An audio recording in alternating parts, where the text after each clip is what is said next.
Hercules TV series 1995. 20 Weird Facts You Didn't Know. What if the man who played the strongest hero on television was secretly having strokes while he swung a sword and threw grown men across the screen? What if the actor who terrified you as the god of war almost never set foot on a stage in his life? And what if Hercules almost wasn't Hercules at all, because the role was turned down first by a Swedish action star best known for playing a Russian boxer? Stick around, because the real story behind this 90s classic is stranger and sadder than anything that happened on screen. Kevin Sorbo built his career on looking unstoppable, doing his own stunts and carrying the show almost single-handedly. But behind the scenes, his body was quietly failing him. He began noticing numbness in his arm, cold fingers, and moments where his vision blurred without warning. It wasn't until the pain became unbearable that testing revealed an aneurysm in his shoulder had been sending blood clots into his system for months, and he had already suffered a series of strokes without realizing it. For a long stretch, the man playing the strongest hero on television could barely stand without help. He kept it hidden for years, only opening up later in interviews and his own memoir, while production quietly leaned on stunt doubles far more than audiences ever knew. That health crisis actually inspired one of the strangest ideas the show ever attempted. With their lead actor unable to appear in full for stretches at a time, the writers didn't just shrink the story, they leaned into something experimental, an episode where the cast played fictionalized versions of the real production crew, blending the show's reality with its fiction.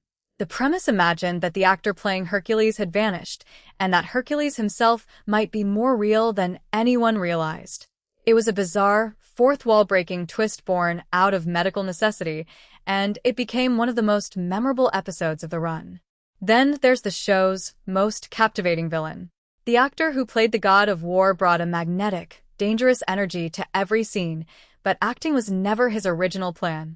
He grew up dreaming of playing professional rugby, and it was only after an injury sidelined him from the sport that he tried out for a stage production on a whim, encouraged by someone close to him. That single audition changed the direction of his life. He quickly became one of the most magnetic performers in New Zealand's television industry, eventually taking on the role that defined his career and made him a convention favorite. At the height of his popularity, he was juggling the same character across multiple shows in the same universe at once, a scheduling feat almost unheard of in the industry. His story didn't get the ending anyone expected. Just as bigger film opportunities were opening up, he was involved in a catastrophic accident while filming overseas, suffered severe injuries, and passed away shortly afterward, far too young, leaving behind a family and a future that never got to unfold. He had reportedly been on the verge of landing a major international film role around the same time. It remains one of the most heartbreaking behind-the-scenes stories connected to the franchise, a reminder that the man who played pure menace on screen was, by all accounts, warm and beloved by the people who actually knew him. Then there's the woman whose spin-off eventually became even bigger than the original show. Her character wasn't even supposed to last. She was written as a short-term villain expected to die within a handful of episodes. The role almost went to several other actresses first. One dropped out due to illness, another accepted and then backed out, and a few more turned it down outright. By the time the part circled back around, the actress who took it had just appeared in the same show playing a different character, which made producers hesitant to cast her again so soon. She got the role anyway, almost as a last resort, and turned it into one of the most iconic action heroines of the decade, with her spin-off eventually eclipsing the show that spawned it. That kind of overnight success didn't come without friction. Once the spin-off started outperforming the original in the ratings, whispers began circulating that the original star wasn't thrilled about being overshadowed by a character who wasn't even supposed to survive her first appearance. Both leads publicly downplayed any tension, insisting the cast felt like one big family. Whatever truth existed behind closed doors, their public relationship years later suggested the harmony didn't necessarily last once the cameras stopped rolling. One of the most underrated performers on the show quietly pulled off something almost absurd. Playing the hero's loyal best friend was only the beginning for him. Across the show and its spin-offs, he ended up playing well over a dozen different characters, often disguised under heavy makeup or entirely different costumes, a ferryman of the underworld, an alternate version of his own character from a parallel timeline, and a flamboyant comedic character so removed from his usual role that producers credited him under a made-up name so audiences wouldn't connect the dots. In one especially chaotic episode, he was credited under 2 different fake names for 2 different roles in the same hour. Few actors in the show's history displayed that kind of range. While that actor was building an alternate career under fake names, a teenager from Canada was landing a role most people don't associate with him today. Before becoming one of Hollywood's most respected leading men, a very young, unknown actor spent a season playing a teenage version of the hero in a spin-off for younger audiences, wearing padded costume pieces to look more muscular than he actually was as a teen. He moved across the world to film it, and the series was canceled after a single season. He's rarely brought up the experience since becoming a major film star, and by most accounts, it isn't a chapter he looks back on fondly, a strange footnote for someone who went on to headline some of the most acclaimed films of his generation. That wasn't the only future star hiding in plain sight. The franchise quietly served as a launching pad for a surprising number of actors who went on to much bigger things.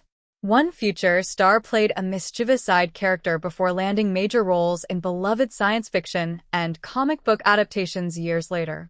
A young actress who later became a beloved television lead appeared as a child performer on the show, years before headlining her own hit series.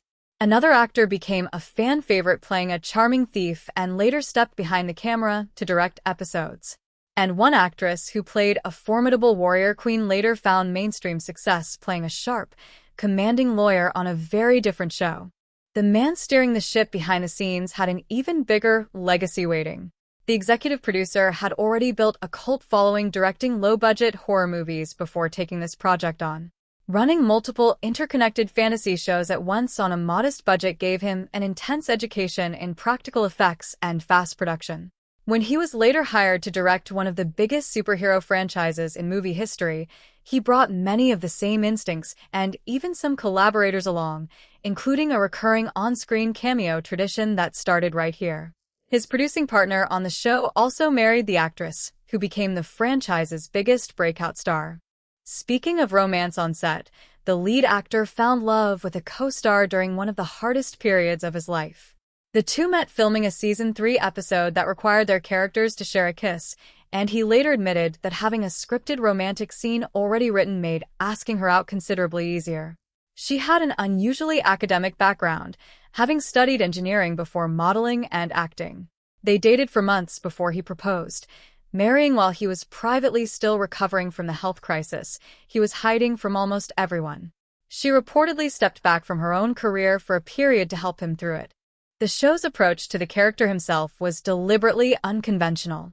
Rather than modeling their hero after classical statues or previous portrayals, the creative team wanted something distinctly American and approachable, reportedly looking to real athletes, particularly star quarterbacks, for inspiration. That philosophy shaped nearly every decision. The gods spoke in modern, casual dialogue instead of formal, mythic language, sometimes even slang. Traditional robes and togas were mostly avoided, and the whole show leaned into being a light-hearted buddy adventure set in a world of mythology, rather than a strict retelling of ancient legend. That willingness to bend the rules pushed the show into genuinely strange territory. In one of its most unusual creative choices, the series blurred fiction and reality within its own storyline, suggesting the mythological hero had survived into modern times, living among mortals under an identity that closely mirrored the actor playing him. It's the kind of self-aware, fourth-wall-breaking concept modern shows get praised for attempting, and this series was doing it decades earlier, largely as a workaround for a real medical emergency happening behind the scenes. The fight choreography also had a surprising origin. Rather than the slow, heavy sword and shield combat you'd expect from ancient Greece, the production brought in training rooted in a relatively obscure Chinese martial art, aiming for fast, acrobatic combat with wire work that Western television audiences had rarely seen before certain blockbuster films made the technique mainstream years later. The show was also unexpectedly ahead of its time technically. Long before computer-generated creatures became routine on network television, This series was already experimenting extensively with digital effects to bring massive mythological monsters to life, creatures that simply couldn't have been built practically on this budget. By today's standards, those effects look rough, but nothing else on syndicated television looked like it at the time, and that early experimentation quietly helped build visual effects infrastructure and talent that proved valuable a few years later. That regional film industry boom turned out to be one of the show's most surprising legacies. Long before a much more famous fantasy trilogy arrived to film in the same country, this series had already spent years training camera operators, stunt coordinators, and effects technicians in the region. When that trilogy needed a small army of skilled crew, many who stepped in had cut their teeth on this very production, and the local film industry that grew out of those monster-fighting episodes eventually became a multi-billion-dollar contributor to the country's economy. Part of what gave the series its personality was an unusually loose, collaborative set. Writers and producers were reportedly open to actors suggesting changes, encouraging improvisation well beyond what was written. One actor used that freedom to push an entire episode into surreal territory, replacing fight choreography with an extended dance sequence inspired by a completely different film, one that reportedly took longer to film than any combat scene in the show's history. The producers let it happen anyway. Understanding the show's charm came from that unpredictability. Even the filming location almost didn't happen. Producers originally scouted locations across North America and considered other Southern Hemisphere countries, searching for the right climate and flexible landscapes. A chance conversation with a colleague already filming elsewhere reportedly redirected the search, leading them to a country with an extraordinary range of locations within hours of each other, at a fraction of the cost. That single decision shaped the identity of the entire franchise and, by extension, that country's film industry. Casting the King of the Gods was almost a completely different story, too.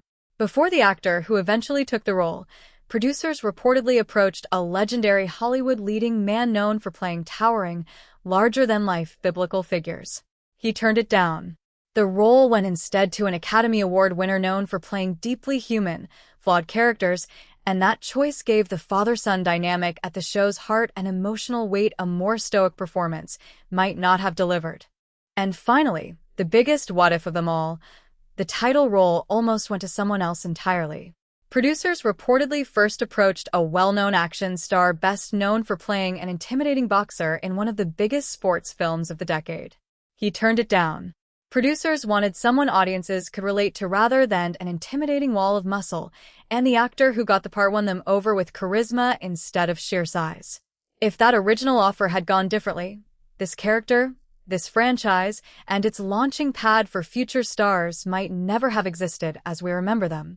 So there you have it, 20 strange and occasionally heartbreaking stories behind one of the most beloved adventure shows of the 90s, a leading man secretly battling a life-threatening health crisis, a villain whose real life ended far too soon, a spin-off nobody expected to matter, a future Hollywood leading man in foam muscle padding, and an entire national film industry quietly built one monster fight at a time. Which one of these caught you completely off guard? Let me know in the comments, and if you enjoyed this deep dive, stick around for more hidden stories behind the shows you grew up watching.